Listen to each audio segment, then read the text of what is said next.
Well, hires mga bebshi. Charot. Kayo ba'y naumay na sa ulam nyo? Baka naman magka-idea ka sa gagawin kong ulam ngayon. Yes. Sa halagang 70 pesos, ay solve na ang ulam mo. Less gasto lang naman, pero healthy pa. Ay uyi. For today's video lang naman mga bebshi, ay gagawa ako ng lumpiang Shanghai. Ito na nga ako sa merkado at bumili na din ako ng mga ricados. Siyempre naman, kasama ko ang aking hobby. Pagkatapos naman namin bumili mga bebshi, ay umuwi na din kami. At ito nga palang madadaanan namin. Iba talaga pag nasa probinsya ka. Dahil nga naman, mura lang naman ang mga bilihin dito. At ganito pa ang makikita mong mga view. Bang iba naman talaga pag sa syudad ka. Kaya naman ay mas gusto kong tumira dito. Gusto ko lang kasi yung nature vibes. Ay uyi. At ito na nga mga bebshi, nakadating na din kami. Kailangan ko pang tumawid dito sa may sapa. Di na lang hindi na maulan dito sa lugar namin. Malino na din ang tubig sa sapa. Pagdating naman namin dito sa bahay, ay mayroong kinuambyanan ko na puso ng saging. And syempre naman, gawin natin itong espesyal na ulam. Meron ako ditong puso ng saging, carrots, cabbage, daw ng sibuyas, bawang, tsaka sibuyas, and then black pepper. At gagamit ako dito ng lumpia wrapper. Dito namang oyster sauce at meron din akong sesame oil mga bebsh. Syempre, ang una naman natin gagawin, balatan muna natin itong puso ng saging. Marami din kasi itong layer. Kaya naman na kailangan kunin ang nasa ibabaw na part. Hanggang sa ma-reach mo na ang puso niya. Ay uyi. Charot. Pag ganun ang itsura mga bebsh, ay okay na yun. Hiniwa ko lang para mahati and din naglagay na din ako ng tubig sa kaldero. Nilagay ko na din itong puso ng saging. Dahil nga naman ay pakukuluan pa natin yan. At ito nga palang gagamitin namin mga bebsh. Dahil nga naman wala kaming uling. Marami naman kami ditong bagul. Yes mga bebsh, sinatawag namin itong bagul. And din minsan ay matipid tayo sa kahoy. Ay uyi. Prepare ko na din itong mga ricados mga bebsh. Una ay hiniwa ko itong cabbage. Inuhin ko lang ito mga bebsh. Kung meron naman kayong food processor, ay pwede kayong gumamit niyan. Sinunod ko na din itong carrot. Gumamit ka na lang ng food processor. Ay hindi ka na maghiwat, mapalaban ang iyong braso. Higing easy pa ang buhay mo. Ay uyi. At perfect na perfect ito mga bebsh. Kasi nga naman ay hindi na kailangan ng karne. Gulay lang ay sapat na. Healthy pa. Ay uyi. Tapos na nga naming napalambot itong puso ng saging. Malambot din naman ang puso ko. Ay uyi. Pag sure, uy. Basta mga bebsh, gawin nyo ito sa puso ng saging. Sigurado talaga akong hanap-hanapin mo itong recipe na to. Ay uyi. Pag sure bo. Yes naman. Saka hiniwa ko na din ito ng pinong puso ng saging. Katapos naman ay naglagay na din ako ng mantika sa kawali. Kunting oil lang ilagay mo mga bebsh. Para naman hindi oily ang gulay natin. Yes. Nilagay ko na din itong 2 itlog. Halu-haluin lang yan mga bebsh. Dahil nga naman yan ay scramble egg. Ay uyi. Sure uy. Yes naman. Sunod naman ay nilagay ko na din itong bawang at sibuyas. And then haluin mo lang yan mga bebsh. Yan lang bebsh. Magsandok ka lang dyan. At tapos ko namang nagisa ang bawang at sibuyas ay nilagay ko na din itong gulay. Lutuin ko lang naman ito ng mabilisan mga bebsh. And kung meron pa naman kayong gustong idagdag na gulay, ay huwag magdadalawang isip. Idagdag mo na. Ay uyi. At tapos naman ay nilagay ko na din itong puso ng saging. Ay talaga namang amoy pa lang ay ulam na. Pag sure ba? Yes naman mga bebsh. Tinta na din ako dito ng asin, black pepper, and then oyster sauce. Mga bebsh, pwede din kayong magdagdag ng karne kung gusto nyo naman. Pero kung wala naman kayong pambili ng karne, ay ito na lang gulay. Ay uyi.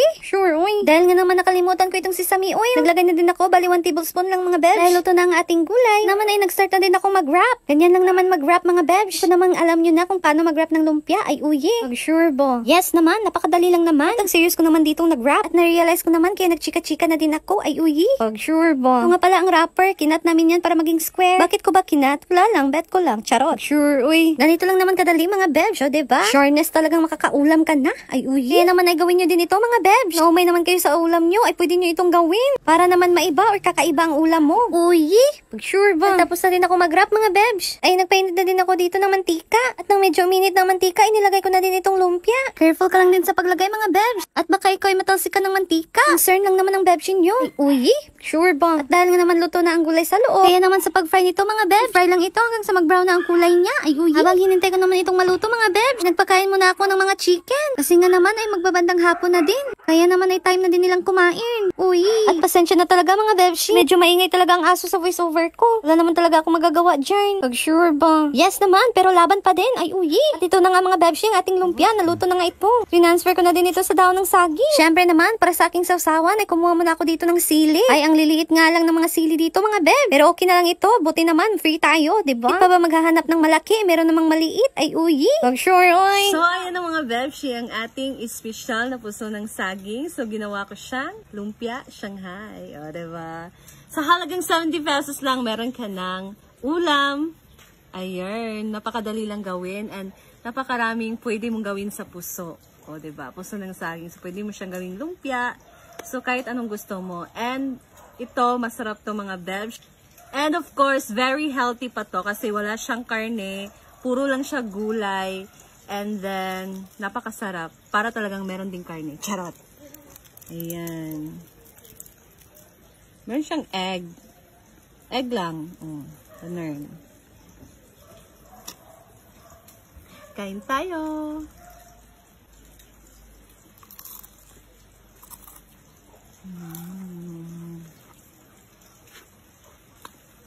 Masarap. Masarap siya mga bebs. Malalasahan mo talaga itong puso ng saging. Sausaw natin sa suka mga bebs.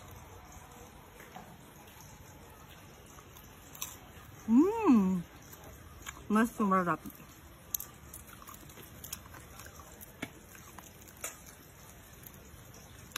Sarap mga bebs.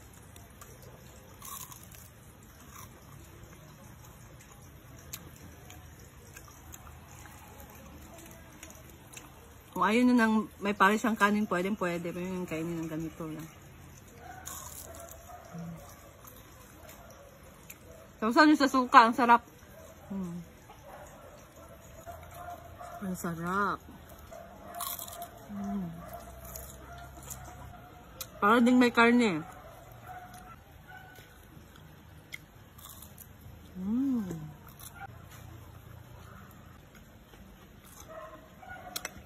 And ayun pa mga bebshi, marami pa kaming naluto.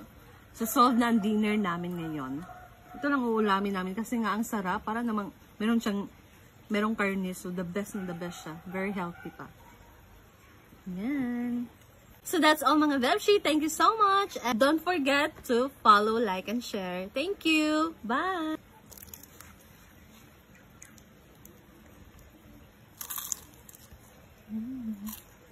Bye.